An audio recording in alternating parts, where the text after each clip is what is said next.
Chicos, hoy vamos a hablar de algo que honestamente da miedo. Y no es clickbait, no es exageración. El peligro de la retórica política y cómo las palabras pueden convertirse en balas, literalmente. Porque antes de que alguien diga, ay, ya viene con lo políticamente correcto, esperen un segundo. Esto no es un juego. Esto no es una opinión fuerte en redes sociales. Esto es la realidad y el problema es que muchos la están ignorando. Es como cuando escuchamos esas frases trilladas de es solo una opinión o la libertad de expresión lo permite, ¿no?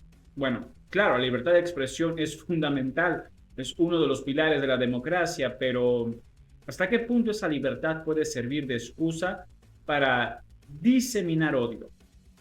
Las palabras tienen peso, tienen impacto y pueden llevar a consecuencias devastadoras, incluso mortales. Y no lo digo yo, lo dicen los hechos, lo dicen los informes, lo dicen las familias que han perdido a sus seres queridos por culpa de ese discurso inflamado que parece no tener fin.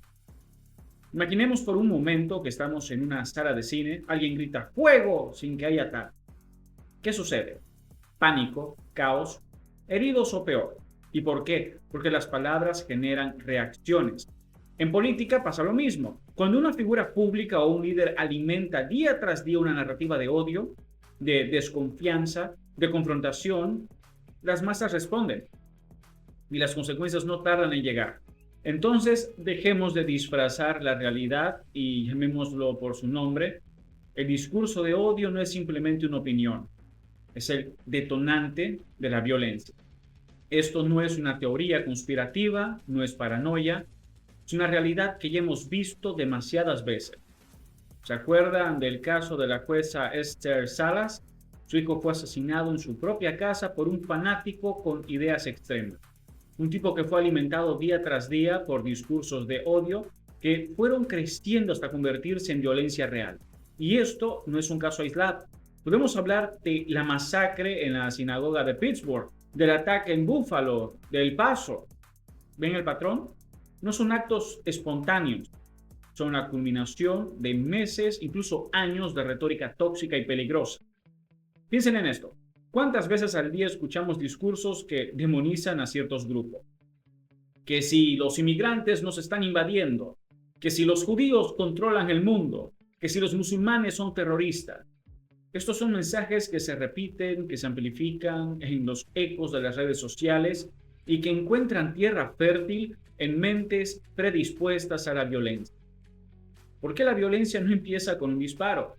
Empieza con una idea que se repite, que se refuerza, que encuentra eco en otros que piensan igual. Y antes de que alguien diga, ay, pero eso es solo retórica, piensen en las familias que han perdido a alguien por esto. Piensen en lo que significa que una persona cruce la línea de la fantasía de odio a la acción concreta. Los discursos de odio no solo impactan a las personas directamente afectadas por la violencia, sino que también destruyen el tejido social, nos dividen, nos vuelven desconfiados y temerosos del otro. Y claro, mientras estemos distraídos, odiándonos unos a otros, ¿quién sale beneficiado? Exacto, aquellos que están en el poder y quieren que sigamos peleando entre nosotros mientras ellos hacen lo que les viene en gana. Es un ciclo vicioso y si no lo detenemos, las palabras seguirán matando. Y aquí es donde entra Donald Trump, porque si hay alguien experto en incendiar la pradera, es él. Este señor no solo juega con fuego, él fabrica las cerillas. Llevamos semanas viendo cómo Donald Trump ataca a jueces en redes sociales. Esta vez su nuevo objetivo es el juez Jeff Boasberg, a quien acusa de querer destruir el poder presidencial.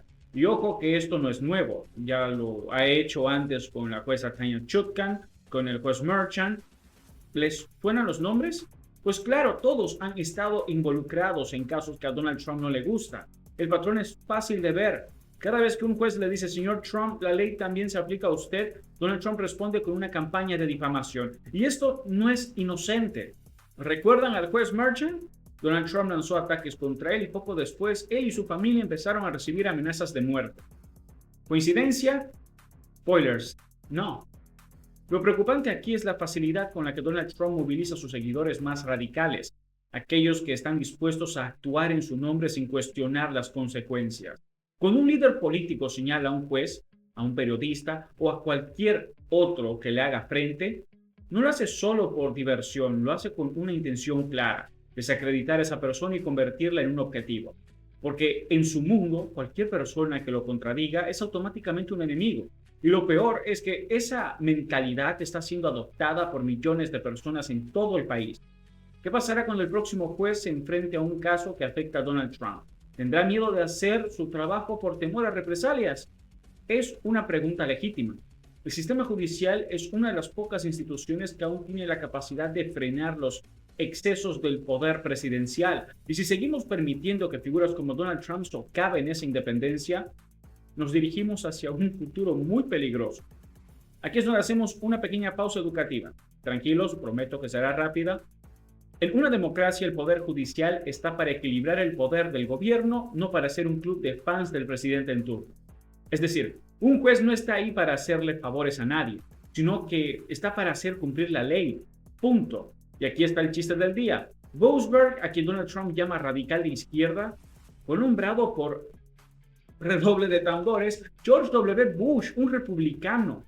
Así que no, esto no es de izquierda versus derecha, es de legalidad versus impunidad. Pero claro, cuando tienes a millones de personas convencidas de que todo es un complot de la izquierda radical, esos detalles no importan. Lo que importa es alimentar esa narrativa de que Donald Trump es una víctima del sistema, que todo está en su contra, que el establishment quiere destruirlo, y esa narrativa tiene consecuencias. Cada vez que Donald Trump ataca a un juez, a un periodista o a cualquier otro que lo contradiga, está sembrando la semilla de la desconfianza en el sistema. Y cuando la gente deja de confiar en las instituciones, la democracia tambalea. Y si creen que estos ataques son solo palabras al aire, revisemos los datos. Desde el 2008, la violencia de extrema derecha ha ido aumentando, y no lo digo yo, lo dicen los informes del FBI. Si no recuerdan, el 6 de enero del 2021, refresquemos la memoria, una turba de fanáticos intentó derrocar una elección democrática con armas, con violencia, con gritos de "cuelguen a Mike Pence". Los Proud Boys, los Oath Keepers, los fanáticos de QAnon, todos alimentados por la retórica de un hombre que no sabe aceptar un no como respuesta. Y ojo que esto no se ha detenido. Los ataques a jueces y fiscales siguen, y todo está financiado por figuras como Elon Musk, que juega a ser el paladín de la libertad de expresión mientras despide a empleados por no pensar como él. Pero aquí no todo es tragedia. Hay esperanza, y esa esperanza somos nosotros, porque si hay algo que el poder teme, es la gente organizada. Entonces, chicos, les pregunto, ¿qué creen que deberíamos hacer para frenar esta retórica peligrosa? Déjenlo en los comentarios. Y descansen, tengan muy buenas noches y nos vemos mañana aquí en Más Pulso Político. Chao, chao.